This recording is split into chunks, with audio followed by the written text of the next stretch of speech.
ಒಂದು ವೇಳೆ ನಿಮ್ಮ ಜೀವನದಲ್ಲಿ ಈ ತರ ನಮ್ಮದವರಿಂದಾನೇ ಮೋಸ ಆಗಿದೆ ಅಂದ್ರೆ ಅದನ್ನ ಆ ದೇವರಿಗೆ ಬಿಟ್ಬಿಡಿ.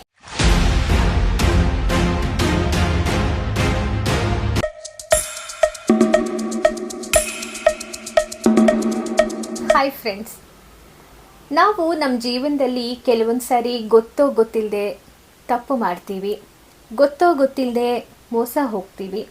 ನಮಗೆ ಎಕ್ಸ್ಪೆಕ್ಟೇ ಇರಲ್ಲ ಈ ವ್ಯಕ್ತಿ ನಮಗೆ ಮೋಸ ಮಾಡ್ಬೋದು ಅಂತ. ಸೊ ಈ ಥರ ಒಂದು ನಮಗೆ ತುಂಬ ನೋವಾಗೋ ಅಂಥದ್ದು ಜೀವನದಲ್ಲಿ ಬಹಳ ಟೈಮ್ ಆಗತ್ತೆ. ಸೊ ಹಾಗಾಗಿ ನಾನಿವತ್ತು ನಿಮಗೆ ಕೇಳ್ತಿರುವಂತಹ ಪ್ರಶ್ನೆ ಏನು ಅಂದರೆ, ನೀವಿಲ್ಲಿ ನೋಡ್ತಾ ಇದ್ದೀರಾ, ಮೂರನೇ ವ್ಯಕ್ತಿಯಿಂದ ನಿಮಗೇನಾದರೂ ಮೋಸಗಳು ಜಾಸ್ತಿ ಆಗಿದೆಯಾ, ಅಥವಾ ನಂಬಿದವರಿಂದಾನೇ ಮೋಸ ಜಾಸ್ತಿ ಹೋಗಿದ್ದೀರಾ? ಯಾಕೆ ಈ ಪ್ರಶ್ನೆ ಕೇಳ್ತಾ ಇದ್ದೀನಿ ಅಂತ ನೀವು ಯೋಚನೆ ಮಾಡ್ತಿರ್ಬೋದು. ನೀವು ಒಂದು ವೇಳೆ ಮೂರನೇ ವ್ಯಕ್ತಿಯಿಂದ ಮೋಸ ಹೋಗಿದ್ದೀರಾ ಅಂದರೆ ಇದರಲ್ಲಿ ತಪ್ಪು ನಿಮ್ಮದೇ ಆಗತ್ತೆ. ನೀವು ಮೂರನೇ ವ್ಯಕ್ತಿನ ಯಾವ ಒಂದು ಕಾರಣದಿಂದ ನಂಬೋಕ್ಕಾಗತ್ತೆ? ಹೇಗೆ ಅವರನ್ನು ನಂಬ್ತೀರಾ? ಯಾವ ಒಂದು ಆಧಾರವಾಗಿ ಅವರನ್ನು ನೀವು ನಂಬಿ ನಿಮ್ಮ ಪರ್ಸ್ನಲ್ ಅಥವಾ ನಿಮ್ಮ ಯಾವುದೇ ಒಂದು ವಿಚಾರವನ್ನು ಅವ್ರಿಗೆ ಹೇಳಿಕೊಂಡು ಹೇಗೆ ನೀವು ಅವರನ್ನು ನಂಬ್ತೀರಾ ಬ್ಲೈಂಡಾಗಿ? ಈ ಥರ ಏನಾದ್ರು ನೀವು ಮೋಸ ಹೋಗಿದ್ರೆ ಅದು ನಿಮ್ಮದೇ ತಪ್ಪು. ಒಂದು ವೇಳೆ ಈ ರೀತಿ ನೀವೇನಾದರೂ ಮೋಸ ಹೋಗಿದ್ರೆ ಅಂದರೆ ನಂಬಿದವರಿಂದಾನೇ ಜಾಸ್ತಿ ಮೋಸ ಹೋಗಿದ್ರೆ ಇದರಲ್ಲಿ ಖಂಡಿತ ನಿಮ್ಮ ತಪ್ಪೇನೂ ಇಲ್ಲ.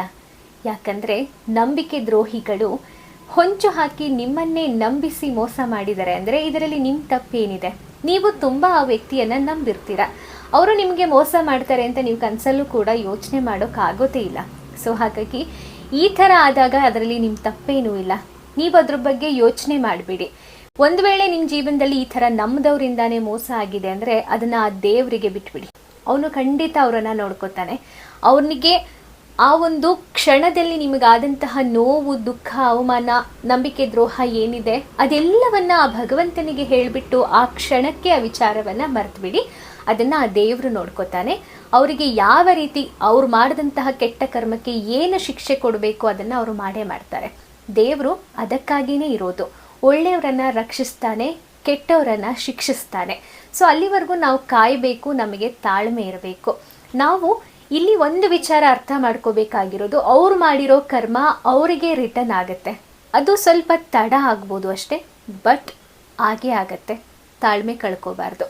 ಸೊ ನೀವು ವೀಕ್ಷಕರೇ ಹೇಳಿ, ನೀವು ಈ ರೀತಿ ಮೂರನೇ ವ್ಯಕ್ತಿಯಿಂದ ಮೋಸ ಹೋಗಿದ್ದೀರಾ, ಇಲ್ಲ ನಮ್ಮದವರಿಂದಾನೇ ಮೋಸ ಹೋಗಿದ್ದೀರಾ? ಕಮೆಂಟ್ ಮಾಡಿ.